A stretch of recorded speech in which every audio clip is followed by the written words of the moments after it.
Welcome to RM biology. আরও একটি নতুন ভিডিওতে তোমাদের স্বাগত জানাই। আজকের ভিডিওটি নিট 2022 এবং SMFWBEE 2022-এর জন্য অত্যন্ত গুরুত্বপূর্ণ একটি ভিডিও। এই ভিডিওটিতে সম্পূর্ণ এনসিইআরটিতে যতগুলো ইনঅর্গানিক ট্রেন্ডস আছে, অর্থাৎ size, melting point, density, boiling point, basic nature, এই সমস্ত 11-12 দুটো ক্লাস মিলিয়ে যতগুলো ইনঅর্গানিক ট্রেন্ডস আছে সমস্ত ট্রেন্ডস তোমরা একসাথে পাবে। তাই ভিডিওটি শেষ পর্যন্ত দেখো, চ্যানেল নতুন চ্যানেলটি সাবস্ক্রাইব করে নিও এবং এই ভিডিও ডেসক্রিপশান বক্সে প্লেলিস্ট দেওয়া থাকবে আগের 14টা ভিডিও, সেগুলো তোমরা কিন্তু প্লেলিস্ট থেকে দেখে নিতে পারো। তো চলো আজকের ভিডিওটি শুরু করি। ভিডিওটি শুরু করার আগে যারা চ্যানেল নতুন, চ্যানেলটি সাবস্ক্রাইব করে নাও এবং বেল বাটনটি বাজিয়ে দাও।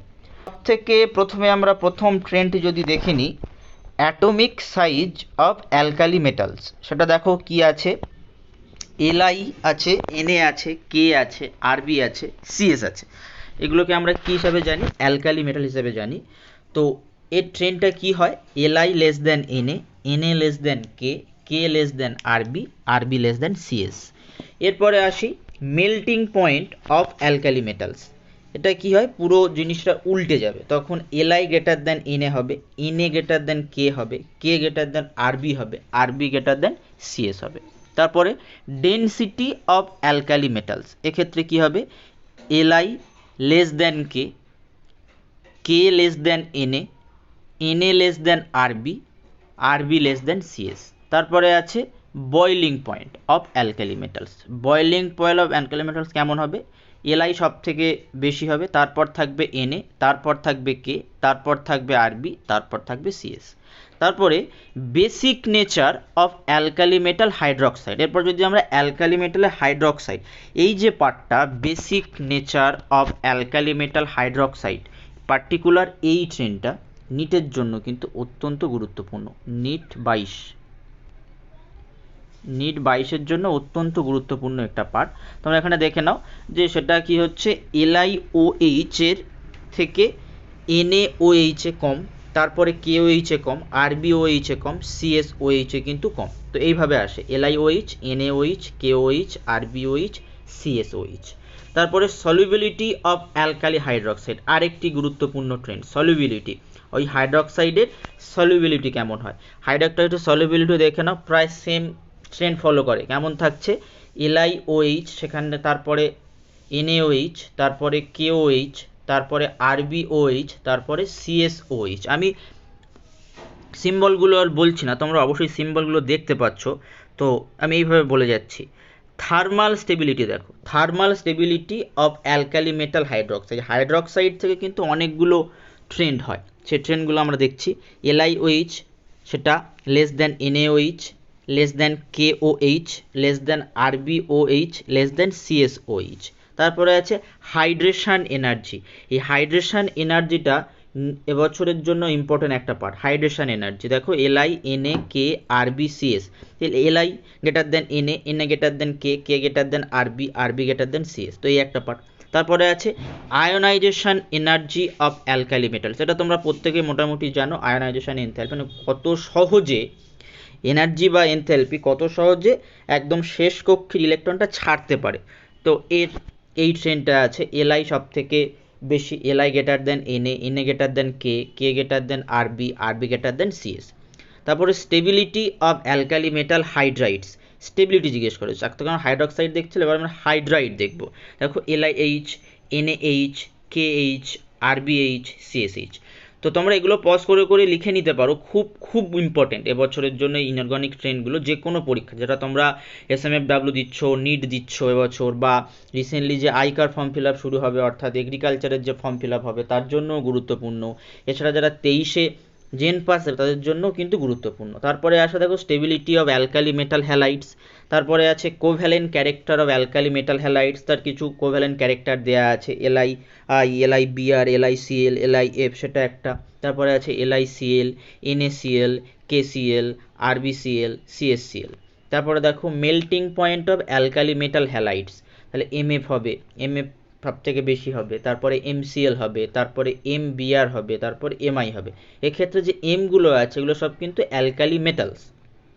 তারপরে stability of alkali metal carbonates Li2CO3 less than Na2CO3 less than K2CO3 less than Rb2CO3 less than CS2CO3। তো এইভাবে ট্রেন্ড যায়।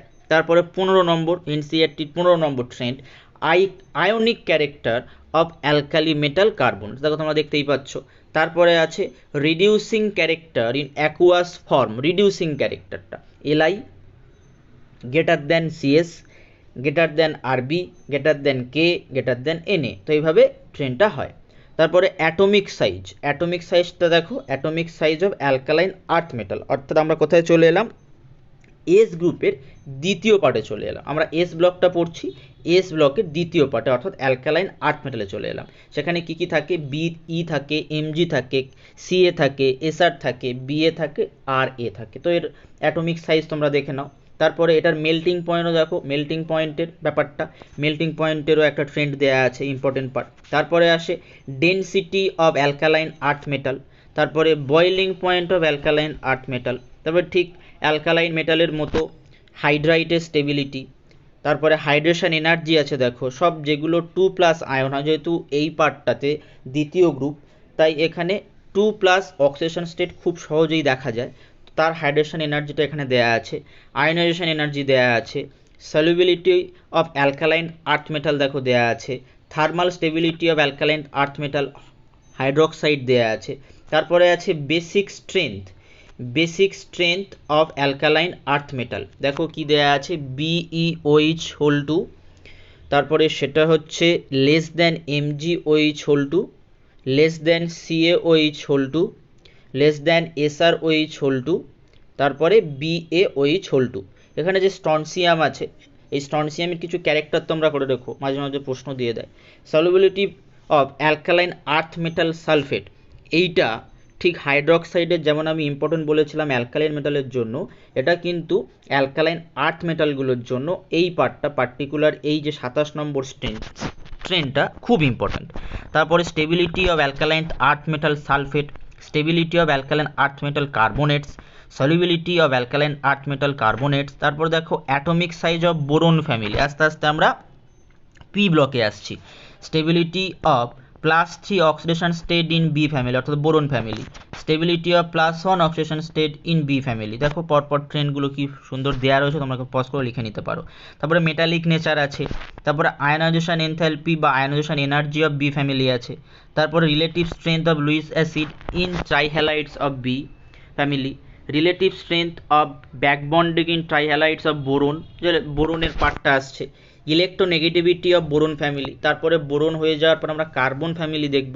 কার্বন ফ্যামিলিকে দেখো অ্যাটমিক সাইজ দেয়া আছে, metallic character of C family, acidic character of C family, দেখো oxide, যেগুলো oxide হয় সি ফ্যামিলি, তার অ্যাসিডিক ক্যারেক্টার।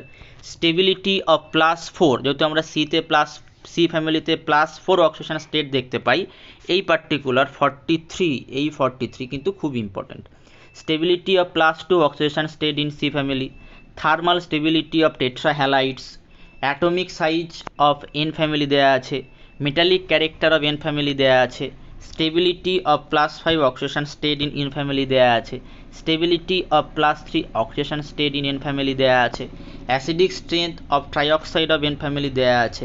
তারপরে দেখো অ্যাসিডিক স্ট্রেংথ অফ পেন্টাঅক্সাইড, এই প্রশ্নটা 2017-তে 2019 এই প্রশ্নটা কিন্তু এসেছিল। Acidic strength of পেন্টঅক্সাইড of N family কেমন আছে, N2O5 greater than P2O5 greater than S2O5 greater than SB2O5 greater than Bi2O5। তারপরে acidic strength of oxides of nitrogen, সেটা একটা পার্ট আছে। তারপরে basic nature of bond angle, thermal stability and dipole moment of hydroxide. এই যে 53 প্রশ্নটি এবছরে নিটের জন্য খুব খুব খুব গুরুত্বপূর্ণ। তোমরা ধরেই নিতে পারো এই প্রশ্নটা তোমরা হয়তো পরীক্ষা হলে গিয়ে পাচ্ছ, এই প্রশ্নটা 53 এই প্রশ্নটা, তার জন্যে +4। তোমরা পরীক্ষা দিয়ে এসে এই ভিডিওর কমেন্টে কমেন্ট করে জানাবে এই প্রশ্নটা ছিল কি না। Stability of trihalides of nitrogen. তো এই যে 54টা ট্রেন্ড, এই 54টা ট্রেন্ড তোমরা কিন্তু পজ করে করে ট্রেন্ডগুলো লিখে নিও, এবং যে যে ট্রেন্ডগুলো আমি খুব ইম্পর্টেন্ট বললাম সেই ট্রেন্ডগুলো অবশ্যই তোমরা দেখে যাও পরীক্ষার আগে। তোমাদের পরীক্ষার আর বেশি দিন বাকি নেই, মোটামুটি 1 সপ্তাহ মতো বাকি রয়েছে, অর্থাৎ কালকে রবিবার, তার পরের রবিবার তোমাদের পরীক্ষা।